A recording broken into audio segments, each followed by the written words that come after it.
a lot of this expansion is like Galacrond and Colossals had a baby, but Deathwing is like Galacrond and Kronks had a baby.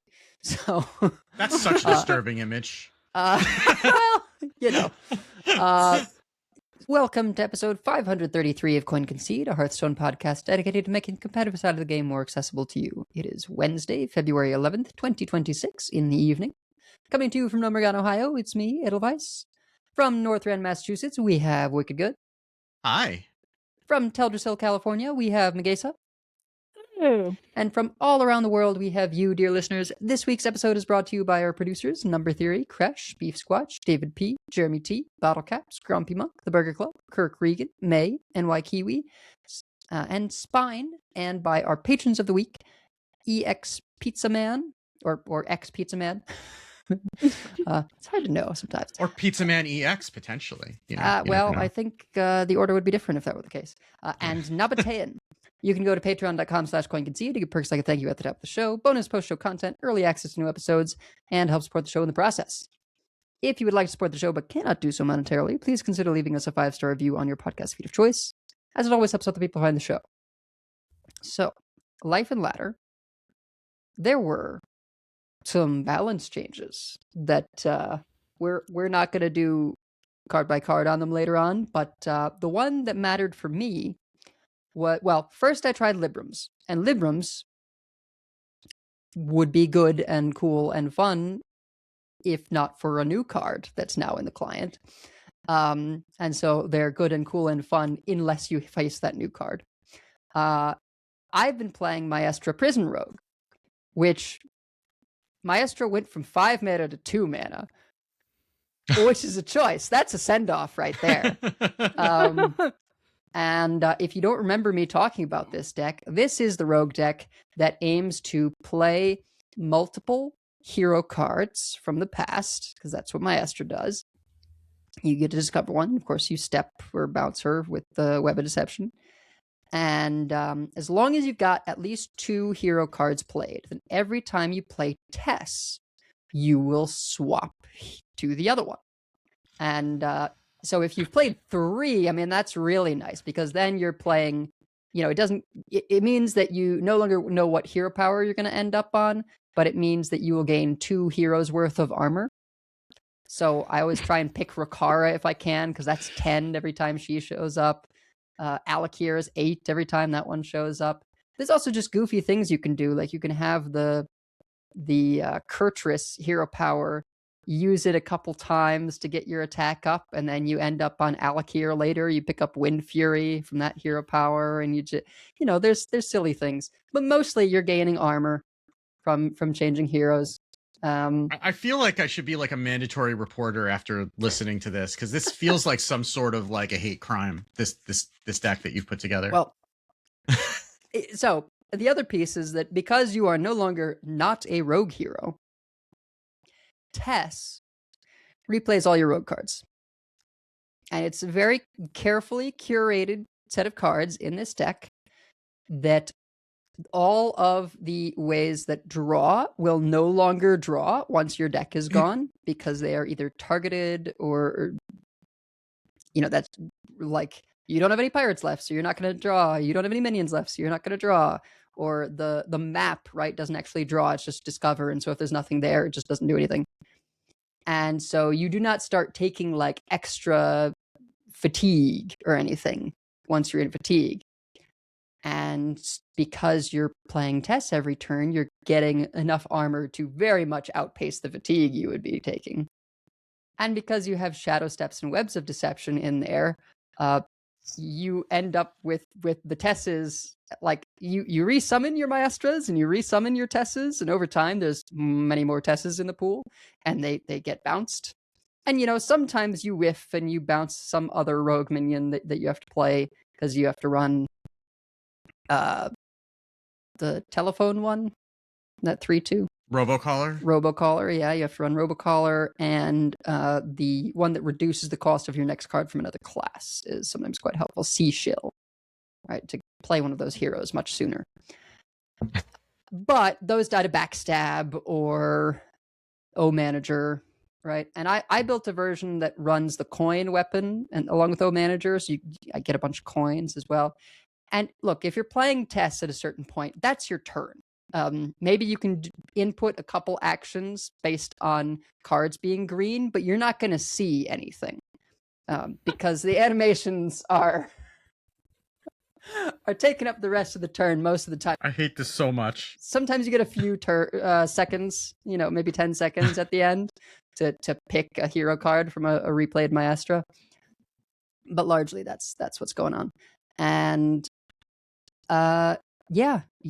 it's got the 8 cost that reduces for each card you played from another class. Destroy 2 enemy minions.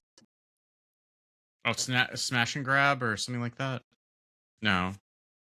I don't recall, but I don't know. That's what it does. It costs 0 as soon as you change into a not rogue hero. And I mean, in fairness, every rogue card is just named to me. So that's I don't actually know the names of any of them. So if you've got both of those in the pool, then you're destroying 4 random enemy minions. You're playing Chrono Daggers, and that doesn't target, so that's always going to do 3 daggers across the board. 6 if you played both of them. Right, so you're just doing all this stuff where you destroy 4 random enemy minions, you throw a bunch of daggers, and you've got weapons, so you get to attack like every turn, while gaining armor from the heroes. Sometimes I get guff early on, and so get to raise that mana cap to 20, and yeah, it's fun playing with old heroes. It's not like this is an amazing deck or anything. I in fact, in particular, I went on like a 5-loss streak before kind of bringing things back around. It just falls over to Dragon Warrior, for example. But anything slower, it just becomes hilarious because often they don't realize once you've sort of assembled the combo, because it's not a combo that just kills them. It's a combo that just says, I can't lose unless you have infinite damage. And it is truly a prison deck in all the senses of a prison deck. I put the code in the show notes. I don't know that this is optimal. I was facing a lot of warriors, so I did add a steam cleaner, because if they can't time warp the turn that they play Murazond, I'm okay. But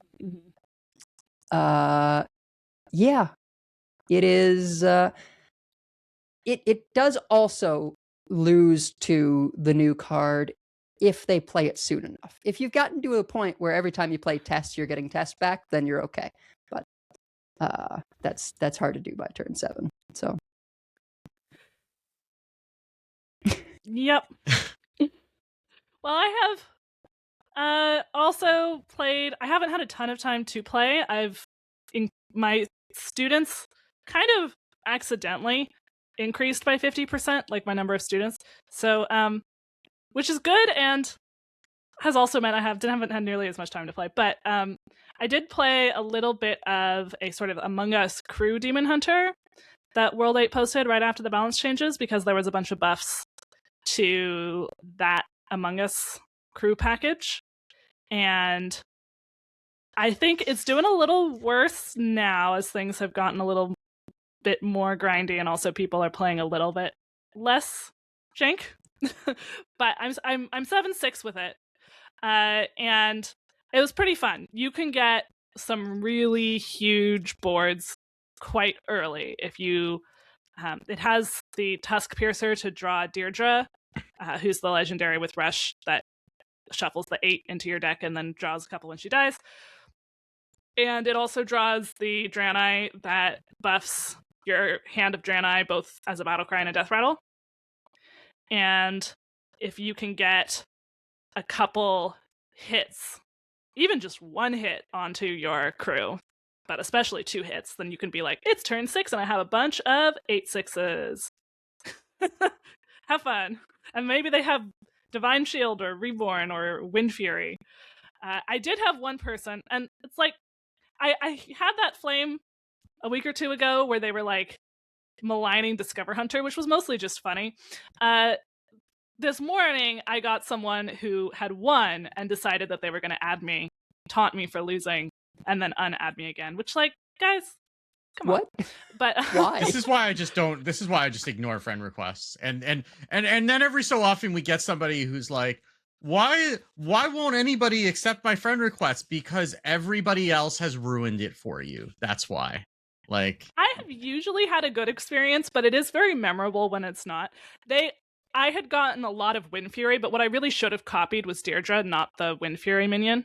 Because I needed to keep drawing things to have more, but I tried to make up for it by having a lot of Wind Fury, but they were a Heron DK who was also running Morag Forge Fiend, which is the 8/8 taunt, Death Rattle, 8 armor. If that engine gets rolling, it doesn't matter crewmate how many deck Wind is Fury not going to minions. cut it. Yeah. No. Yeah. So that's I just needed to be faster or hit Deirdre. And even then it probably wouldn't, because it just, like, once it gets rolling, if I'm not able to, I wasn't quite able to kill them with red card. And then once it came back after red card, it was like, nah. But it has been fun with the Crew DH. I've been a little demoralized because of the new card that, like, most of the decks that I've been playing previously get turned off by that. And not that the Crew DH is great into Control Warrior either. So, yeah, I'm not a big fan of that card, but Wicked has seen the other side. Yeah. Well, I will say that I had forgotten that they had buffed Whizbang until I queued into it, and I ran into someone with the deck that puts 9 copies of Adaptive Automaton into the deck, and they went Automaton, Coin, Automaton on 1 into Automaton on 2. That's the Exodia curve. Yep. And if you don't remember, and why would you, Adaptive Automaton is a 1/2 that gets +1/+1 for each other Adaptive Automaton you've played this game. So they had 4 4/5s on turn 2, and I decided that I had enough Hearthstone for the day after that. There's been a lot of Whispang. Yeah, I have been playing Blob Cigar and been climbing with it until I ran. Let's just talk about the new card because we talked around it enough. Yeah. Warmaster Blackhorn, which is the new free legendary for the new set, is a 7-mana 6/6. It says Battle Cry, destroy all cards that cost 2 or less in both players' hands and decks. I ran into that twice, and then the first time I'm like, oh yeah, that's a card. And the second time, I said, I'm not playing this deck anymore because I can't win when they play that card. Because all of the portals cost 0, and they all go away, and you can win without it, but not against the kinds of decks that are playing a 7-mana 6/6. You're not winning against those decks. So, but then I realized that this was when a door closes, a window opens. And I realized that what Warmaster Blackhorn is not, it's not a roadblock. It is being able to get to where I want to be in 4 weeks, which is a world without Shadow Step. And so then I decided to just go find a Quest Warrior and play that. And I did have one game, exactly, because I only had time for one game after this, where I played against an Imbue Rogue who went Deja Vu, Warrior Quest on 1, and I posted in our group chat, burn it all down. But I then I didn't do it on 7, I did it on 8, but I drew the Warmaster Blackhorn on 7, and I had some business to attend to before I played it, meaning that I had shield blocks and shield slams that I needed to get out of my hand immediately first, so I didn't lose them. But I sure did do that, and a third of their hand vanished, and they did not play a Shadow Step that game. And I eventually did win by killing them with infinite damage, and I was very happy. It took a half an hour, but we did get there. And I am just making the future now. because I am just happy to live in a world where I can say Shadow Step, go screw off into the sun, and then play a fair game of Hearthstone. And by fair, I mean I get a lot of armor and you get to sit there without being able to bounce all your crap. So that has been a very positive experience for me. And I was originally kind of questioning why they would print a card like this, and now I know that it was a gift to me, and I appreciate that. So, but enough about what we're playing, because there is a whole lot of news that we got this week, and we have to get into that if we're going to have time to talk about all of that before the next set releases. So we should start getting into that right now. Gadgets and Gazette always gets the scoop. Okay, so we are going to start with patch 34.6, which is, of course, the patch that is bringing everything that is coming with the new expansion. We will get there, don't worry. There is plenty to talk about, and you've probably looked. We don't know how long the episode's going to be at this point, but you can go look down and see how long the episode's going to be and know that we will get to all of it. So the patch notes will have the expansion, the Cataclysm expansion announcement. By the way, I do have to ask the question that if Cataclysm is coming to the tavern, does that make this a Cataclysm cafe? Oh my god. Yeah. So think about that as we go through the rest of this. But anyway, so you can pre-buy Cataclysm, which is the new expansion. So it is down to 135 cards. It's been growing by 9 as they've added each new class. So 135 was the original size of the sets. So the dev comment around that is well met. We'd like to share a peek behind the curtain at a change coming to Hearthstone. Beginning with Cataclysm's major expansions will return with a total of 135 new cards. Neutral common cards haven't seen as much play as we'd like, so we're removing 10 neutral commons. But these cards aren't really disappearing. Instead, they're transforming into something more exciting. Going forward, we're using that design space to create new higher rarity event cards you'll be able to earn for free throughout the Cataclysm expansion cycle. These changes make it easier for you to get your hands on exciting new cards, both in opening expansion packs and through events. This is just a few of several improvements rolling out this year. As highlighted in the Hearthstone Spotlight, we're also introducing new class sets that give every class more impactful tools and shine an even brighter light on their unique playstyles.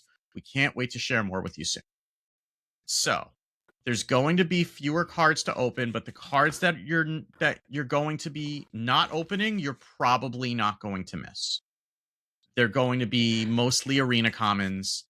As we're moving, I don't know that we're moving away from set-based blocks for arena, but regardless, those are not the cards that you're necessarily super excited about seeing in arena anyway, and there are plenty of those, especially as they bring in older sets. So there's not really a big loss here, and that also leaves less opportunity for them to print broken neutrals accidentally that you start seeing a lot of. I don't think you're going to see a lot of those in the common slot. You're still going to see those in the rare, epic, and legendary slots that aren't changing. But still, I think it's better to have fewer cards, but have those cards be more impactful when you open them, rather than having a bunch of stuff that's just taking up room in your collection. It also sounds like, and we'll talk more about this when we get to their Spotlight video, but they are really pushing a lot of events. They've been doing that for a while, but they're really talking about that in the things that came out this week. And so they will be having more cards come in sort of the gift set from events. And so it sounds like may even mean that there are actually as many cards being made. I'm not sure if it's 1-to-1. I don't know how the math works, but it'll probably be better if we're going to have fewer, less draft chaff and more actual cards in the sets. Yeah. It looks like we're only losing 10 cards. Yeah. And they're being replaced with like more interesting stuff, right? Higher rarity epics are usually sort of weirder stuff. Yeah. I think it's net positive, right? Since if you're playing regularly, you get the stuff from events already. So you could also, we mentioned it, log in and get War Master Blackhorn for free, and you too can live in a Shadow Step free world. So that is something that is available to you. There's a lot going on, and we're going to recommend, like, normally we go through the patch notes like line by line. There's a whole lot going on in here. We're not going to touch on everything. There's an online event where you basically can sign up for emails or notifications that will unlock something in the new expansion. So you probably just want to go ahead and do that. There's also a bunch of in-game events. Yeah, go ahead. What it's going to unlock is it'll give you Abyssian, which is one of the Cataclysm legendaries, for free, and 2 signatures of a card called Envoy at the End, which is also a new card. So just go do that. There's no reason not to. I mean, you're probably already getting their emails anyway, so you may as well just go click the button on their website. There's a bunch of in-game events. There's a new Ragnaros hero skin for the first one. There's a Twilight Hammer Cho'Gall skin for the second one. There's another legendary quest chain that's going to go live with there's going to be one that starts on February 17th, which will be the Tuesday following this patch, and then there will be another one from March 3rd to 17th, where you'll be able to unlock packs from the current set and from the next set. Go do them. And then we get to the balance changes. And we've already alluded to some of them. We're not going to go through the rest of them in detail because most of them don't matter. Like, they're cards that are rotating, that are kind of getting their last moment in the sun. They might be a little bit better. I mean, Dr. Stitch and So, CCG, Zortoth Breaker of Stars, Emergency Meeting, Ulu the Everdrifter, Exarch Othar, Hemet Foam Marksman, Gorm the World Eater, Arcwing Pilot, Yogg in the Box, Ingenious Artillerist, or Artificer rather, Yrel Beacon of Hope, Interstellar Wayfarer, Twilight Medium, Mascara, Treasure Hunter Eudora, Maestra, Petty Theft, Agency Espionage. The list goes on and on. I thought I was just going to be able to list them off quickly, and I'm not going to be able to. But yeah. If some of those cards look interesting, go try them again. They're not going to make that much of a difference, but they might make them a little bit better and a little bit less embarrassing to play. Yeah, I played around with like Ingenious Artificer and Arcwing, and that felt better, particularly like Ingenious Artificer into the Mage Exarch curves nicely. You know, if you're going to do that. I was too lazy to make a Hemet and Gorm like beast or egg kind of hunter things, but I'm sure Sidisi's messed around with that stuff. Eudora, hilariously, like, you almost preferred it being 5 because that was your 5 for release, but well, I preferred it being not playable because rogue, but you know. Well, it's playable either way, but yeah, some of them, like Muldara, where it Battlecry casts one of the replicating spores and shuffles in. Like, a lot of these changes just feel like what the cards always should have been, but yeah, because they're still not like hugely impactful, except for, you know, Maestra at 2 instead of 5, and even then, it's not like Maestra's win rate has like skyrocketed or anything. I think maybe. And Whizbang got like a whole bunch of changes that are making those decks better. So if you're seeing people playing Whizbang all of a sudden, that's why. It's rotating. It's getting a last hurrah. Some of these changes are probably not necessarily needed, but they're there. So you can try it if you want to. The most impactful one, I think the best one, is really the one for Paladin, right? Yrel and Interstellar Wayfarer. I think Librams could have just had a longer time being playable, you know, after losing instrument tech, which tutored out the weapon, which was so important. If they always had Interstellar Wayfarer with this death rattle of also reducing your Librams, because then you can much more feasibly get the +3/+3 spell from 4 to 0, as long as you find, you know, a weapon, an Interstellar Wayfarer. There's ways to tutor Draenei. It, you know, kind of a bummer that happens at the same time as Blackhorn is printed, which just deletes all your Librams for your trouble of reducing them. Real quick touch on Blackhorn, because we had a discussion off air about like, I don't understand why they're making like a tech card for the early release thing, and I guess I would just point out that like this is the kind of card that does excite some players in the way that Ticketus might. This is better than Ticketus, but I think if you're having that feeling of like, why would they print a hate card to release early, it's like, well, a certain category of players do like this kind of effect, particularly if you like Control Warrior. That deck is quite good now. And I guess that deck has improved. I guess thematically, it is destroying the current timeline. Yeah. So it does kind of work from a flavor perspective. Not exactly the way I would have expected, but it's yeah. I understand why people like playing this. I understand that it's a tempo loss, but the fact that I think it's so tilting that it's going to make people not play entire archetypes, and that just yeah. We'll have to see how it lands after actual rotation with what the decks are then. But if it's still meta warping, like it's making me feel like every deck I really want to play is getting turned off by Control Warriors, so maybe I'll just wait till March. Like, and that's not where I want to be. Yeah, I definitely get that. And if you look at Control Warriors win rate pre this card and post this card, it's hilarious. It goes from having several negatives to having no negatives. There's only a couple matchups that go down, but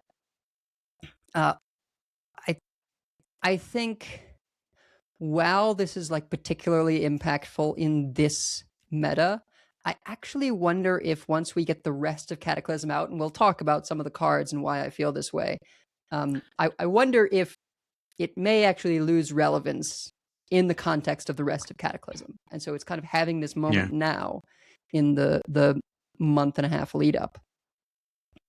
But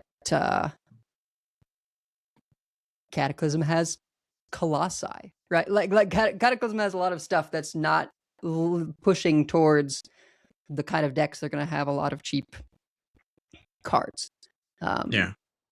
So it may then become more of truly like a tech card against certain things, rather than right now what it feels like is borderline Theatar, right? Where it's like it kind of hits enough stuff in enough decks that it's just like, we run this because it hits a lot of stuff. And also maybe like, I'll just do like part of the problem is also just that we don't have actual aggro right now. Like the aggro that we have is like it's doing damage, but it needs to be able to do like 60, which is not a real aggro deck, right?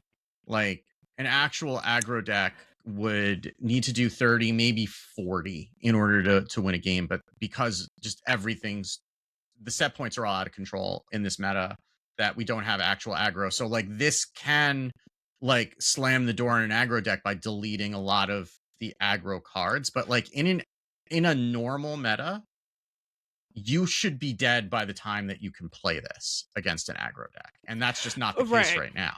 Yeah. Well, because of Blob of Tar. Yeah. Yeah. So quick aggro. And that was actually what I was feeling with the Crew DH.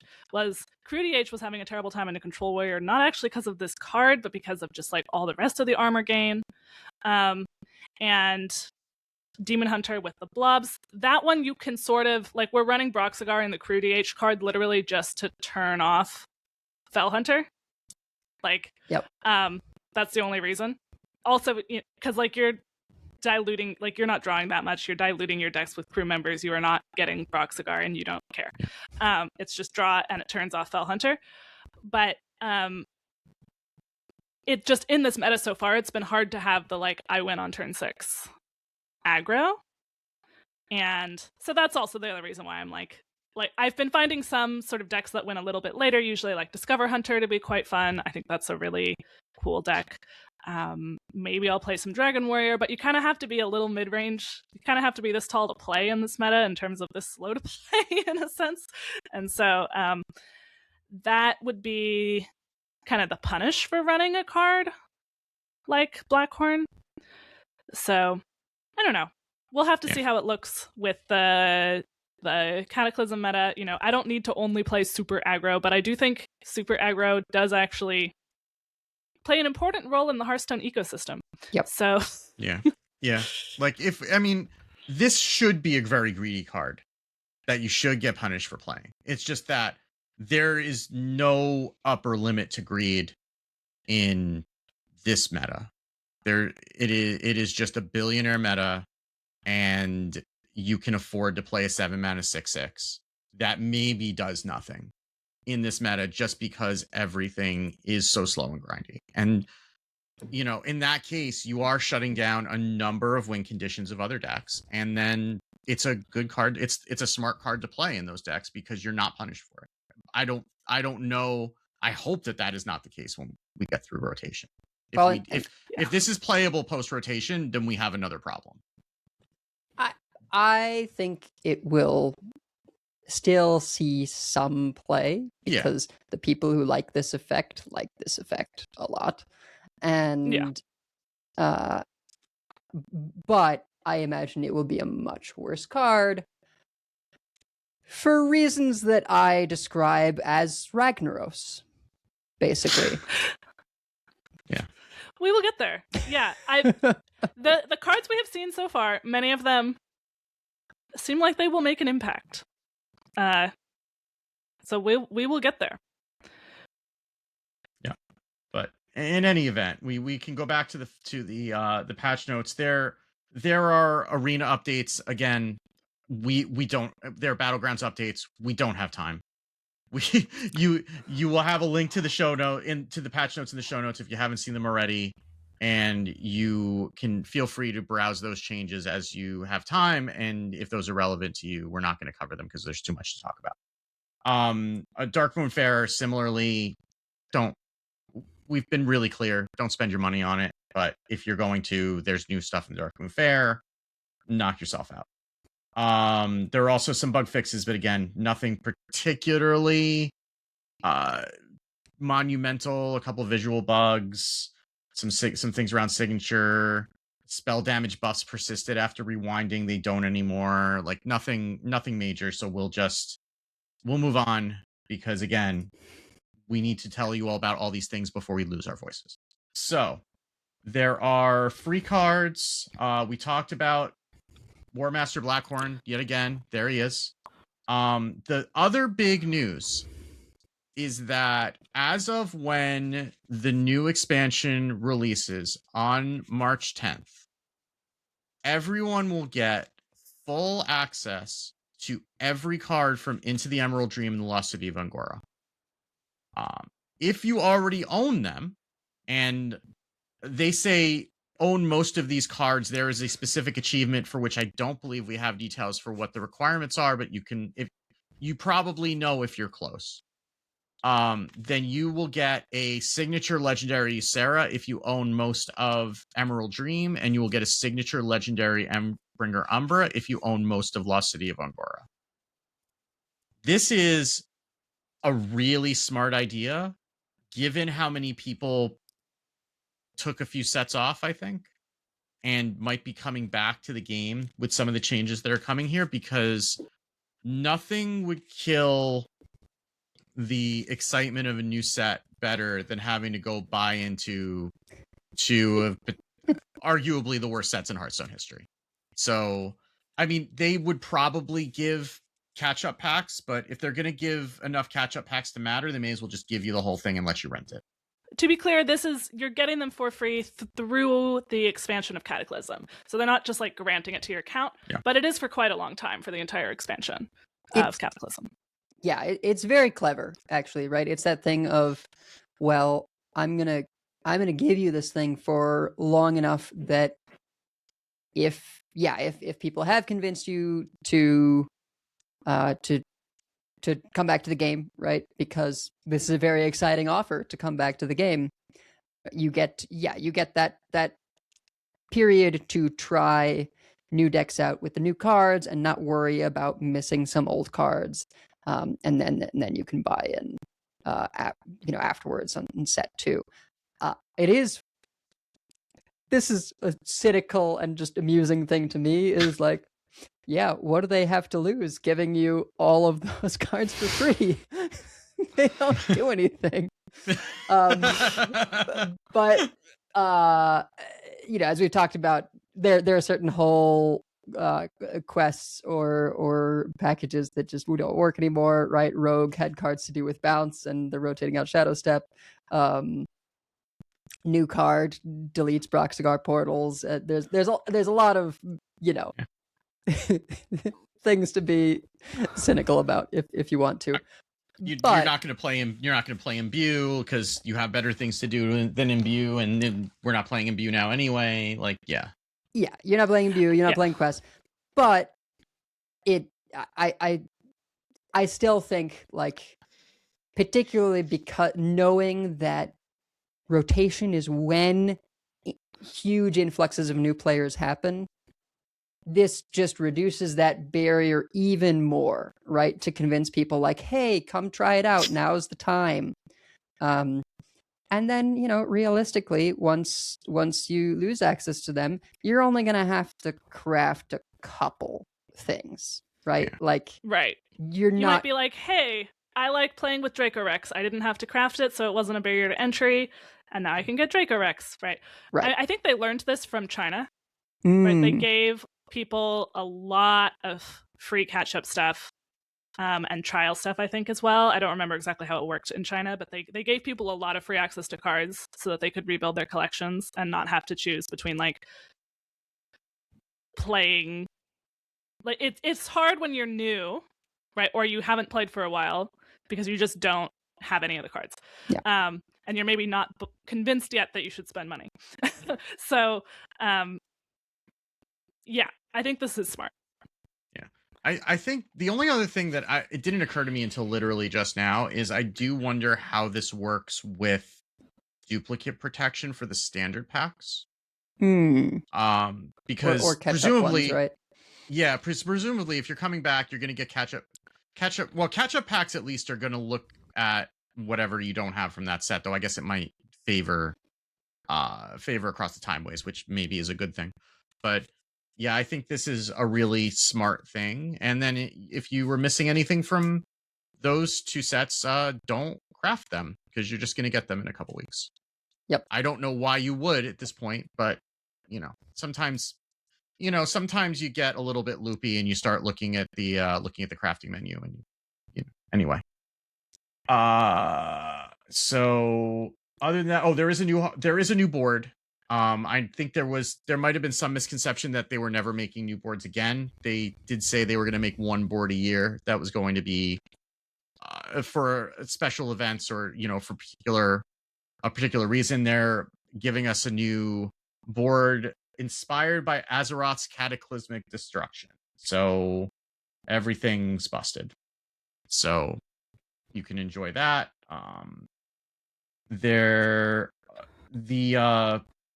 The pre-purchases again are working the same way.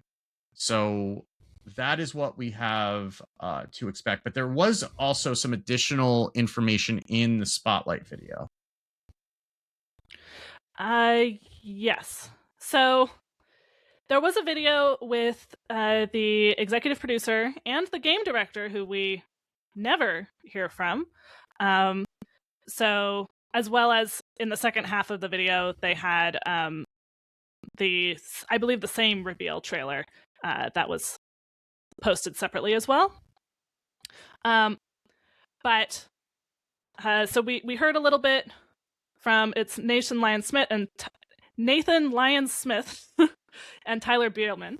And some of what they said is stuff that is also been explained in the blogs, but there was a few things we took notes on. A small thing, we're getting a new Legend card back in addition to the existing one. So if you hit Legend and you already have the old one, now you'll have 2. If you've never hit Legend before and now you hit Legend for the first time, you'll get both card backs. It's kind of cool looking. It's a sort of a Year of the Scarab card back, which makes me wonder if there'll be new ones every standard year. We're also getting, they mentioned a small thing of new visuals and music in the client and new deck recipes for Cataclysm. There were some sort of lines about the direction that they want to go that were a little vague, but interesting to mention. So one, we had mentioned that they're talking more about events, and they said, quote, "You'll see some changes to how we run events as we start to stitch together the patches with a more coherent narrative through line and more fun ways to be rewarded as you play." So I think this is up and down. Like, on the one hand, events is more free stuff, and it does add a little bit of narrative. On the other hand, I know that it can be a little bit of event fatigue. I do think the last couple ones haven't been nearly as hard to complete as some of the previous ones. But I think one does have to kind of, if you don't have time to play a ton, like, but you still have that FOMO, then that can be difficult. They also said, quote, "We're recommitting ourselves to stronger expansion launches with the objective to, quote, keep the meta evolving. And also, the only constant in Hearthstone is change." So they've heard us. Yeah, I wonder.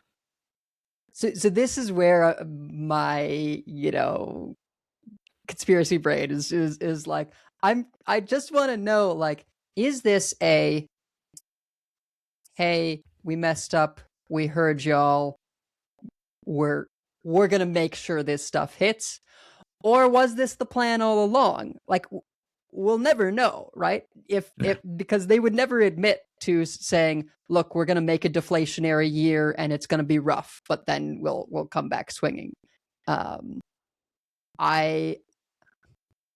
I would be surprised if that was, like, if it was intentional to swing that low last year. Right? Like, it was clear they were going for a toned down level last year. I don't know that they intended for it to be so low that people, like, left the game and were demotivated and everything. But I think regardless of what the plan was, they are saying, the fact that they're saying out loud, look, we heard you, we're recommitting to stronger expansions, and from looking at some of the cards that have been shown so far, I think there's reason for optimism with this expansion and this year. Yeah, I agree with that. I'm not a big fan of the free legendary, which I mentioned, but I do think that there looks like, not every card in the new expansion, but that's never been true. I do think that there are some that look like they'll be powerful, and it does sound like they want there to be some change, and the expansion is Cataclysm, so it's appropriate. And say what you want about that free legendary, it's impactful.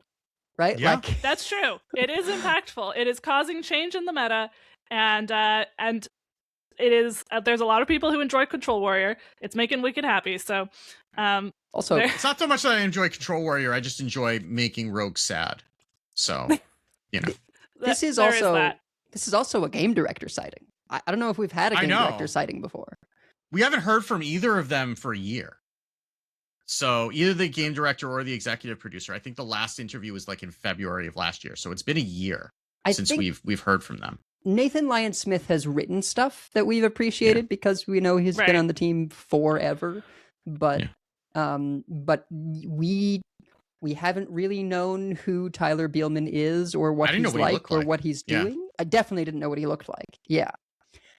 So I appreciate them putting him out there, because otherwise it's just kind of felt like, do we have a game director? Because this doesn't feel cohesive. Like, we just it helps to know who's directing our game. Yes, Absolutely. Right. And when there's things that don't feel cohesive, like what's going on with quests, like, and we don't know where the game director is. And so I'm glad that we were able to see him. And there's also a lot of devs who showed up in these videos, which is nice to see. Ones who we've seen a lot of, ones who we've seen less of. Art team too, which I appreciate, you know? Yeah. Yeah. They had the art team, VSX team, some from like the programming side. They also mentioned, I don't think we mentioned this very briefly, but we didn't talk about it except for like before the show. Instead of mini sets, they will be doing class sets. So no more mini sets. The class sets will be more cards, but only for a few classes. Overall, it'll add up to the same number of cards as if we had mini sets. So what I think this means is like 4-ish classes get 9 cards each. Yeah. Most likely. 3 or 4 classes get about 9 cards each. Yeah, because they would get 9 cards over the course of 3 mini sets, right? Right. So instead of getting 3 cards that maybe align to the last expansion, maybe just were like random stuff that they decided to throw in, but didn't really have anything, any way to kind of work together, you're getting an actual set of cards for that class once a year, but there's more opportunity for them to maybe build a theme into that's actually able to come together, as opposed to sometimes they've tried that, but it's like 2 cards and then 1 card that doesn't do anything, or they like, especially when you saw this, when they would throw like a legendary into a mini set for one of the classes, and that legendary was just kind of, you're just kind of there. Like, it, not that it wouldn't necessarily be impactful, but like there's no way to really build decks around it because you only have 2 other cards to work with in that set, and that's not really going to be enough to get a full set going. And it lets them build out sort of fresh synergies, right? I mean, we've talked previously about how there can be a negative aspect if you have sort of these parasitic designs, we call them, right, where they are their own internal packages and thing. But you know, it still is helpful to have synergies between cards, even if they aren't fully parasitic.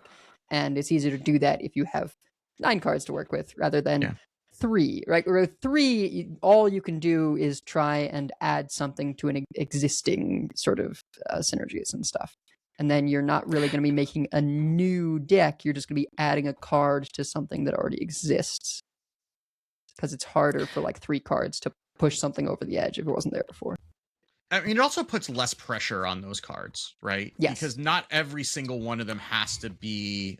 if you have a class that's underperforming, right? Not every one of those cards has to be overperforming because it needs to make an impact. And then sometimes that will lead them to shoot high on the mini set cards. I think what this also means is fewer neutral legendaries, because a lot of the neutral legendaries came in the mini sets. Usually we get like 2 neutral legendaries in the mini set, right? At least 1. And if there's not going to be a neutral class set, then that's just going to be fewer neutral legendaries overall, which I think is probably going to be a net positive for the game. Yeah, and you know, I don't know exactly how they didn't say exactly how they're handling neutrals, but or maybe we even have like more than 9 cards for classes and less neutrals. I don't know.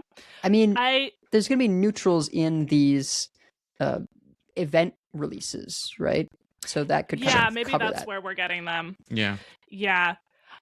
I do see, you know, I've seen some concern, and I totally understand where this is coming from, of what about class mains, right? They won't get some, you know, only a third of the classes are getting something in each class set. I hear that. My counter is mini sets as we have now essentially only give stuff to some classes because the other classes don't hit. I think it's more likely that a class that gets cards will have something hit, right? If not the whole thing. If we have more ability to build in synergy, and we're actually more likely to have change from the class sets instead of the mini sets, most likely. So I promise I'll try and be quick with this, but I just thought of like the perfect analogy here. There's an episode of Bluey where all the kids, for the birthday parties, they play this game called Pass the Parcel. It's like each layer of wrapping paper, the way that they've been doing it, there's like a little tchotchke prize. And the parents running the music, they pass the parcel while the music's playing, and they stop it on one kid in the circle. They make sure every kid gets a prize. One of the old dads at some point is like, that's not how you play. And so for when it's his kid's birthday party or whatever, he gets one really big cool gift wrapped in several layers of wrapping paper. And so there's nothing there's nothing in a bunch of the layers, but then when it gets to the one person who actually gets the gift, it's this really cool and exciting gift. And at first the kids cry, right? Because they're not getting their little prize under each layer, right? The first several people who it stops on, they get nothing.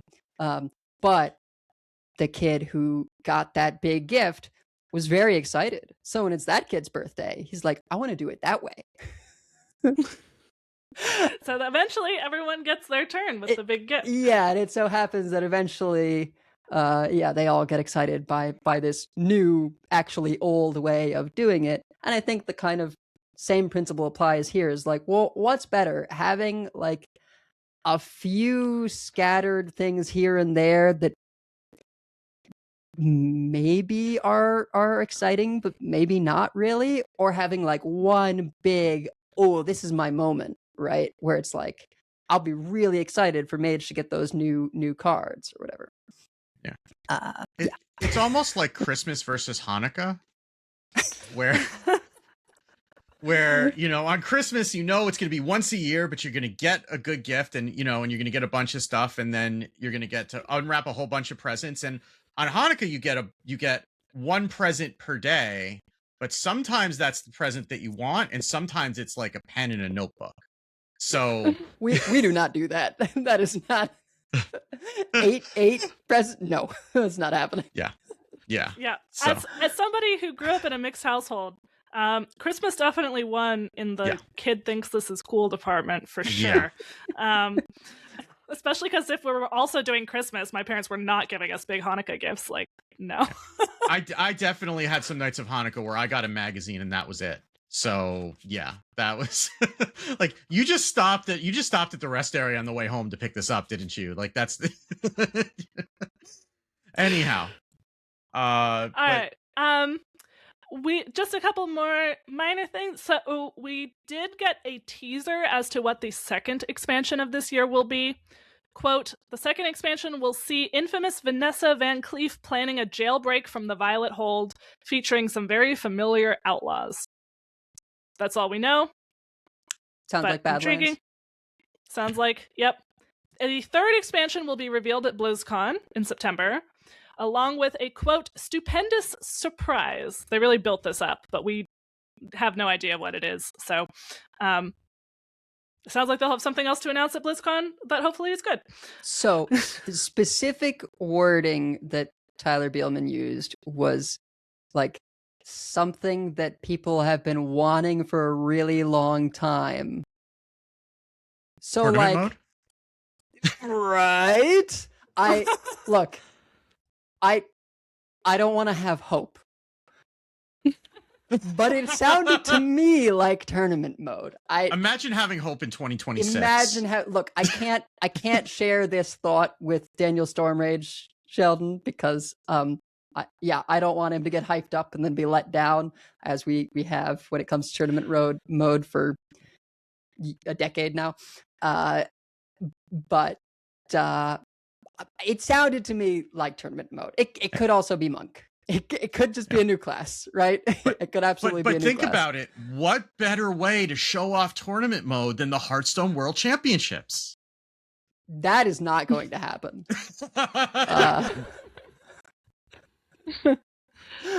I would be excited.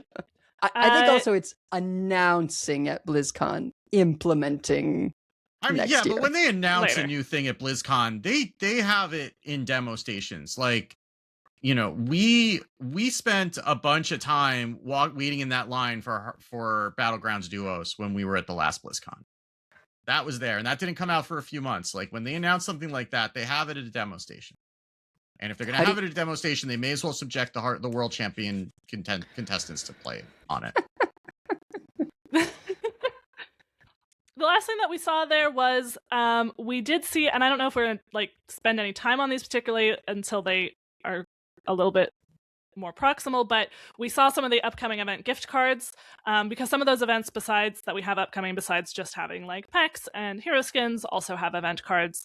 I think the current event has Sands of Time, which is a 1-mana epic rewind, discover a spell from any class, or if you rewind it, then just your class. And there's also later going to be Dark Iron Harbinger, a 4-mana 7/4 with Death Rattle, summon a Doomsayer. The same 0/7 Doomsayer that destroys things at the start of your next turn. And there at some point will be Disciple of Demise, an 8-mana 8/8 dragon with Battlecry, randomly destroy another minion, repeat for each dragon you're holding.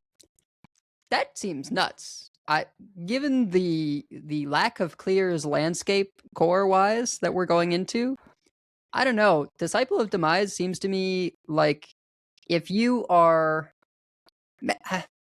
Okay, maybe not because perhaps the deck that wants to run a lot of dragons is not going to be the deck that expects to not have anything on board and throw this. But it feels like there could be situations where you're sitting on a few dragons, you don't have a board, you play Disciple of Demise, and it just wipes 3 or 4 minions.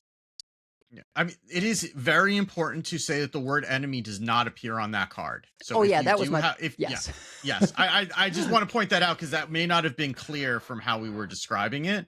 So it says destroy another minion. It does not say destroy another enemy minion.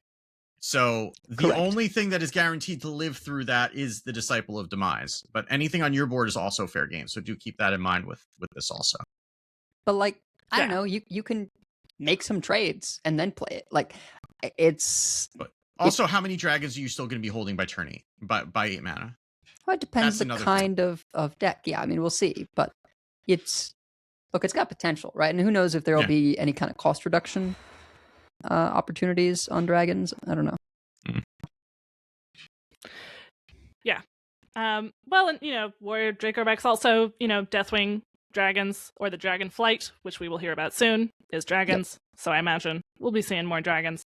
But we did put a link to this full segment of the Spotlight if you want to take a look, but that was kind of the stuff that was not covered elsewhere. But we have even more news because we wanted to just mention a little bit about how the card reveals are going to be different this expansion than they have been recently. Kind of more like they used to be. Yeah, so the card reveals, they've decided that instead of giving like individual creators or, gaming news outlets or different things and just saying, oh, here's a card or a few cards, they have separated out the reveals into 5 groups, right? So... And these are reveal streams, right? So if you remember how they used to do like a big reveal stream at the end of reveal season, and they would do that with Kibler and a dev. They're doing that again with Kibler and a dev. Kibler and Cora will be doing that final reveal stream. But they also have these mini streams along the way. So Death Knight and Demon Hunter is going to be hosted by Regis with Curly Wordy, Tice, No Hands, and Dose of Coffee. Nice mix. Oh, and each group has a guest developer as well. That first one is with Sage, Cora's brother. February 17th. If you don't know Dose of Coffee is like an arena streamer. So they really took pains, I think, to diversify these groups, right? With like a larger creator hosting the group, and then some other folks that actually, I don't know. I say larger creator. Tice is as big or bigger than Regis, so I don't know how they determine who is the host. So is No Hands for that matter, but yeah. But certainly, one person hosting and a bunch of people who are then kind of reacting real time to the stuff that's being shown. Druid and Rogue, Fino with Tars, Lorinda, Brigitus, and our current world champion Shao-Ti. That's with Edward Goodwin, you may recall as Gallon. So for Druid and Rogue, Mage and Hunter, hosted by Baby Bear with Sidisi. Yay! Congratulations. They should have given him Priest though. Well, no, come on, that'd be rude. No, it's got Hunter, McBanterface, Dreads, and Theo HS. So again, Dreads arena player, with Alex Smith, Priest and Warlock, hosted by Dane Hearth. I love Dane. With Gabby, Warshak, Feelink, and Chris 05. And they'll be with the dev Nate Kaplan. And then the last group on Warrior, Paladin, and Shaman, hosted by Zeddy with Edelweiss. Yeah, I know that person. Woody Bill, Snowkiss, and Clark Hellscream. Very excited to get to do this. That will be the last one on February 27th with John McIntyre, who I don't know that I've gotten to like talk with too much. We might have like chatted a little bit at BlizzCon, but yeah, he's cool. And yeah, so very, very exciting stuff there. I think in general, to me, seems like a more hype way to reveal cards, right? Because inevitably what happened with the individual creators getting reveals is like their fan base would tune in to their video. Maybe some others would. But most folks would go to whatever community. I know I did this with Concede, right? And go to the channel where it's all aggregated and just look at, oh, what were the new cards today? And never go to the creator who revealed them. Yeah. There's still going to be some of that, I'm sure. But I think it's a little more enticing, a little exciting when there's a video to watch, right? And people will be seeing the stuff as it happens, seeing creators react. So, and yeah, I think trying stuff is good. I will say, in the case of Lorinda and I, we are not going to be on the theory casting, right? And so this was kind of our consolation there, was they wanted to, the CM wanted to try out some other people on theory casting. And so we are a part of this instead, which means that I will get to stream theory crafting, I think, which is exciting. Yeah, I mean, I would say we were certainly like honored to have a few opportunities over the past few years to reveal cards, and it was always really exciting. But as I was saying, it doesn't drive nearly as much traffic as one might think. Yeah. And it's disjointed for people trying to find the cards, I think.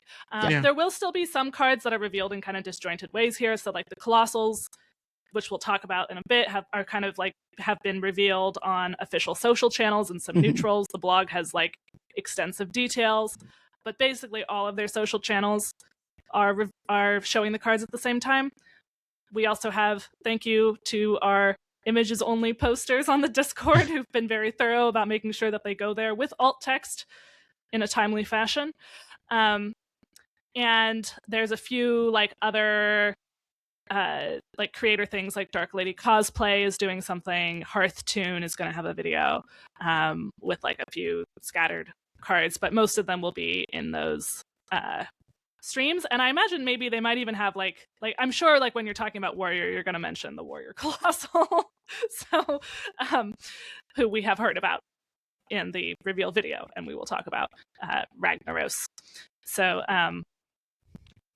the only downside to this is that we are not going to get a Blister Guy reveal video, and that is sad. That is a great loss. Yes, that is a great loss. That and Raunchy are both. Yeah.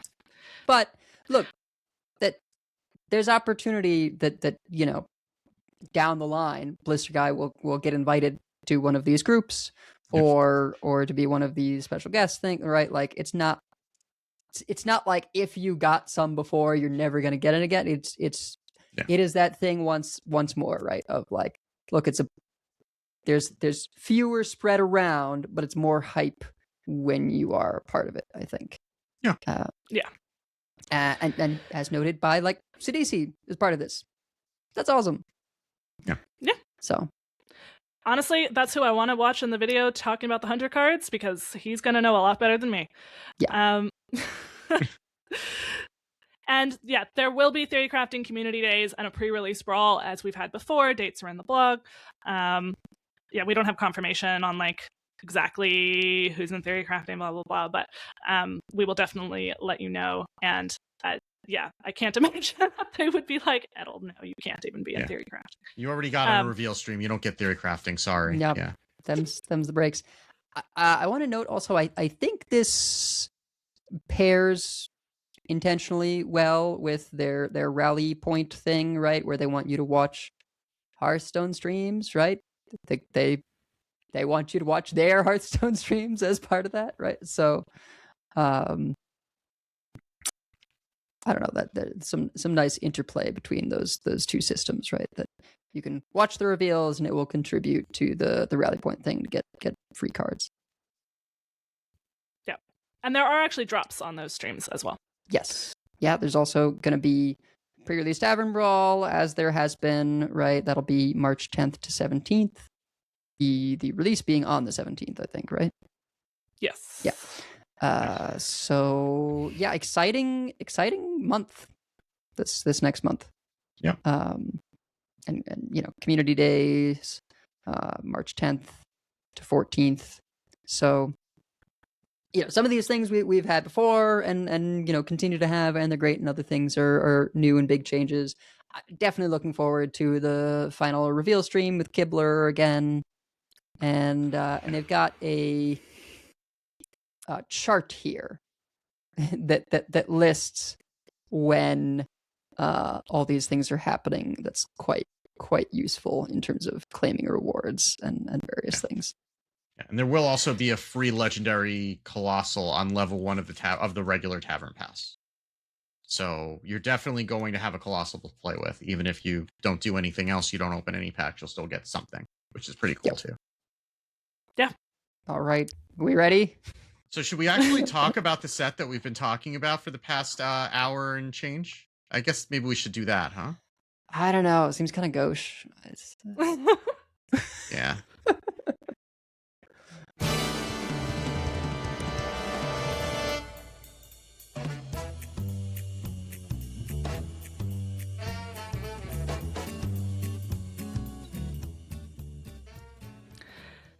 All right, so as we have mentioned, the next expansion is Cataclysm. For anyone who has lived under a rock and knows nothing about World of Warcraft, Cataclysm was one of the most impactful, most sort of memorable World of Warcraft expansions, wherein they just like completely changed the world because Deathwing was attacking, like Teldrassil was just gone. I believe that was Cataclysm when that happened. I actually wasn't playing at this point, but I heard about it because the huge fissures opened up in the world. Like, it was a big deal. So this is not exactly the same in terms of lore. What has happened in terms of lore is that when Murazond at the end of Across the Timeways is being defeated, in desperation, he smashes the Hourglass of Time and opens a portal to the timeline where Deathwing actually won. So it is an even more powerful Deathwing. And he actually looks slightly different. He has like more sort of like metal plating and things. And he is invading with 6 powerful lieutenants, and who include like Ragnaros, for example, who are also like slightly alternate timeline versions. Like this Ragnaros ate the world tree, or like destroyed and absorbed the world tree. So you can see in his art like branches that he's absorbed. And they will be opposed by the 5 Dragonflights. So 6 classes are Deathwing classes, which each have a Colossal Lieutenant, and then the other 5 classes are the Dragonflight classes, and they will still have a Colossal, but also have a Dragonflight Legendary. So we've been mentioning Colossals a lot. Yes, Colossals are back, every class is going to get a Colossal. If you did not play back in Voyage to the Sunken City, a reminder of what Colossals are.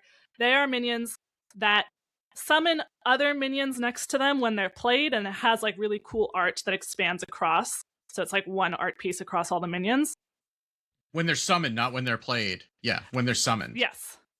So it's not a battle cry. That means if you get a copy of it, if you get it from anywhere, if you resurrect it, it will come with its appendages.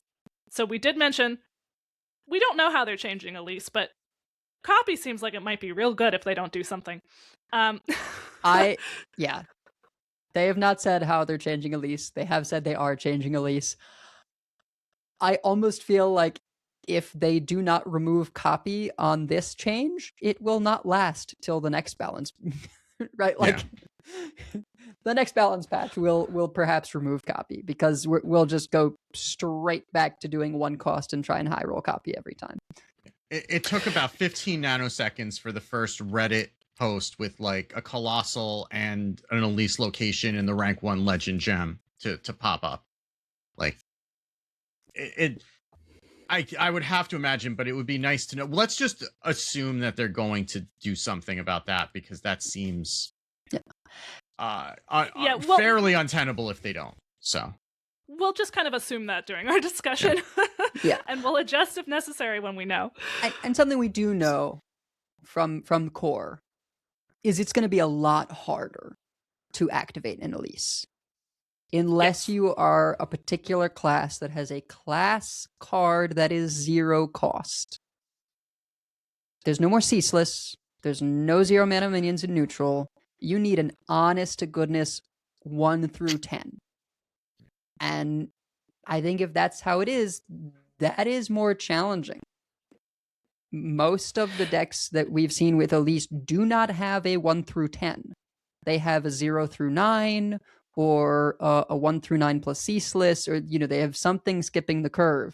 And I think it is inherently a nerf if majority of classes have to actually have 1 through 10.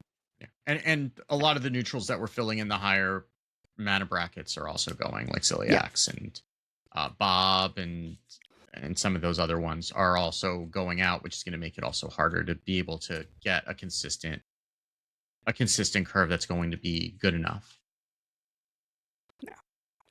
Well, so in addition to the Colossals, which I mean, Colossals, again, if you didn't play during Sunken City or that sort of the whole time it was in Standard, Colossals were a pretty loved mechanic, I think. They mostly saw play. Yep. They were big, cool minions. Anytime that Glug comes up, we still have Hat popping up going, Glug! I mean, Blackwater Behemoth was one of my favorite Hearthstone cards of all time. And it's not close. So, even more so than Blob of Tar. I love Blackwater Behemoth. That was a great card.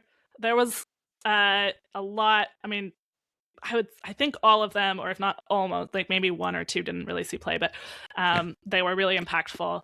And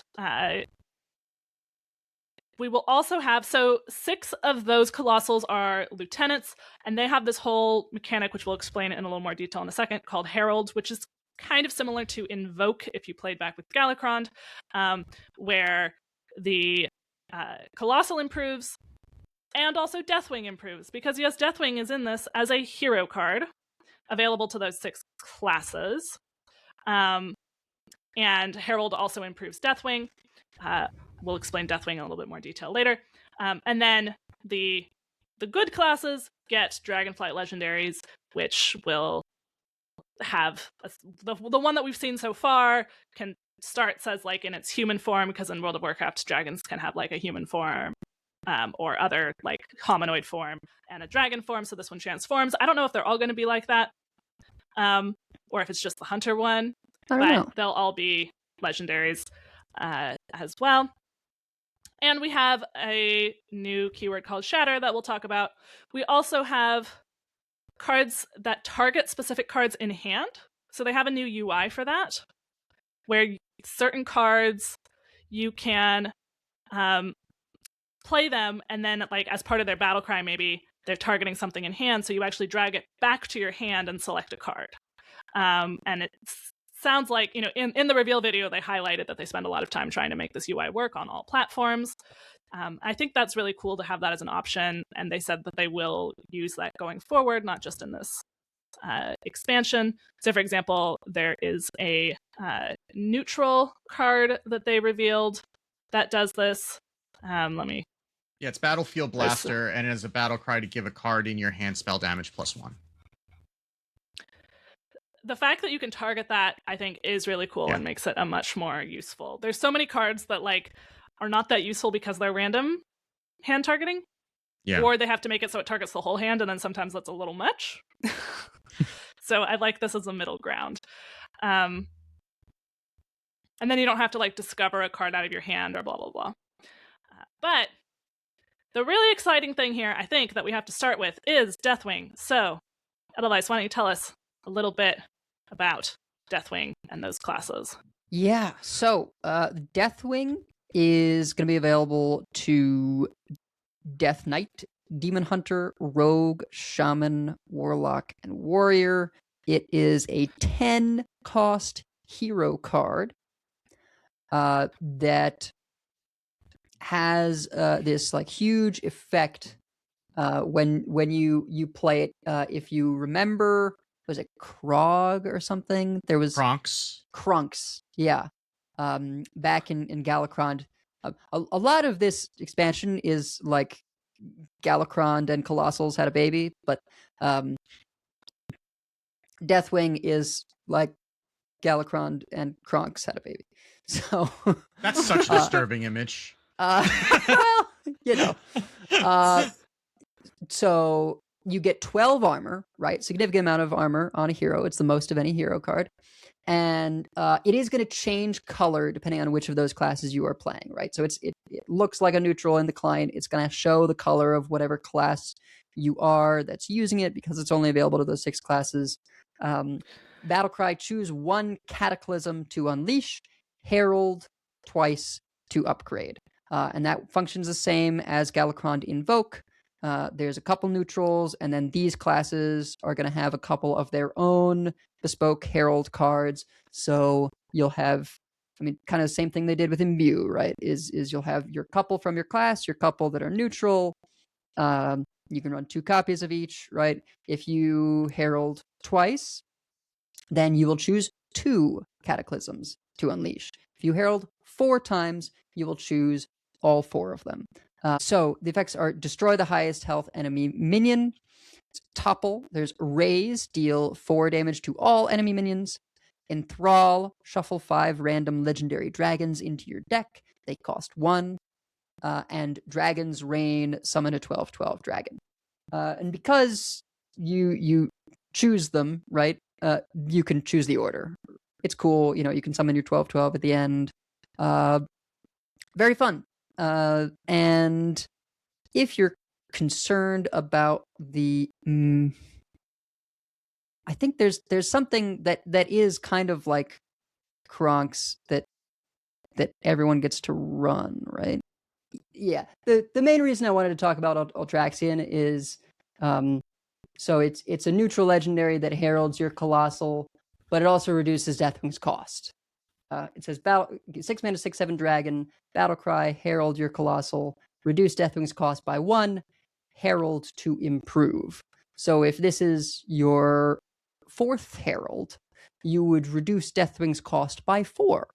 And playing Deathwing for 6 seems markedly better than playing Deathwing for 10. So I imagine you'll be playing a lot of Deathwings for 8. If you get Ultraxian before you get Deathwing. But yeah, I thought that those kind of go together. Yes, because you have to get the other heralds down before you get Ultraxian down, which can be a little bit awkward. So yeah, the order is going to matter there. And I guess it's worth mentioning that Herald not only improves Deathwing, but it also summons one of the appendages of your Colossal. That's why it says herald your Colossal. So in the case of Ragnaros, he's got hands. So you would summon one. They start out as 2/1 that you herald twice to upgrade. So after the second one, there'll be 4 ones, then there are 8 ones. But you're summoning one of those hands every time that you herald. And they also have Death Rattle, deal 2 damage to a random enemy, which I believe increases to 4 and then 8. So Yes. it's all the numbers that are increasing on the appendages as well. And Envoy of the End, that neutral Herald card, 5 mana, 5/4 taunt, Battlecry Herald your Colossal. I will note that there was something that I think is a little confusing here. That I get why they did it, but so when you play the card with Herald, it does not technically summon the appendage. It summons they call it a soldier, right? The soldier has the same stats as the appendage of the Colossal you're heralding, right? And so, yeah, in the case of Warrior, like Wicked was saying, your Colossal is Ragnaros, which we'll get to. Its base stats are 2/1. It has a death rattle that deals 2 damage. Once you've heralded twice, all those numbers double. So it goes from a 2/1 to a 4/2. If you herald 4 times, it goes from a 4/2 to an 8/4. The death rattle doubles as well. In general, I think on these, all numbers double. So it goes from death rattle deal 2 damage to a random enemy, to death rattle deal 4 damage to a random enemy, to death rattle deal 8 damage to a random enemy. The reason I've been given on why it's a soldier and not just the appendage is they thought that was weird. If you just summon a random, arm of a Colossus, I think that for some, that like, wait a minute, heralding summons a soldier. What does that mean? It literally is the appendage. It's just called something different, right? It's and has its own artwork, I guess, which is cool. Yeah. But well, no, that is actually, there is a distinction there because the soldier seems to always have the base stats. No, the soldier will also double. Well, because they're showing that it's the second herald, so it's improving the Hand of Ragnaros, but it's still summoning a 2/1 soldier. If you look carefully, it plays Envoy of the End in the GIF. Then it summons, the little thing next to it is actually a soldier. Yeah. With the soldier art. It just also is showing that Hand of Ragnaros, the next time you play it, is going to improve. And you can see that it shows Ragnaros is now on the 2nd level. But the one that you summoned first was on the 1st level, so it's still a 2/1. So the soldiers will improve the next time that you herald, right? Otherwise, it would always have 4 attack, and that would be dumb. Right. So, the beatings will continue until the soldiers improve.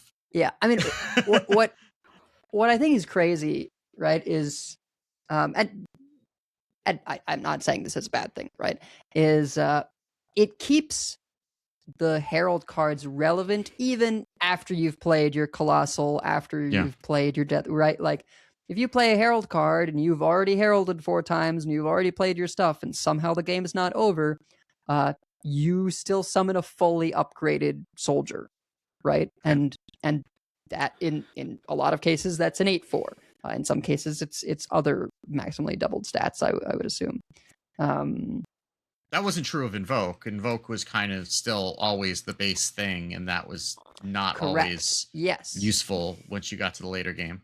Yeah, so that, I think that's it, but I think that's an improvement, right? It keeps them relevant over the course of the whole game.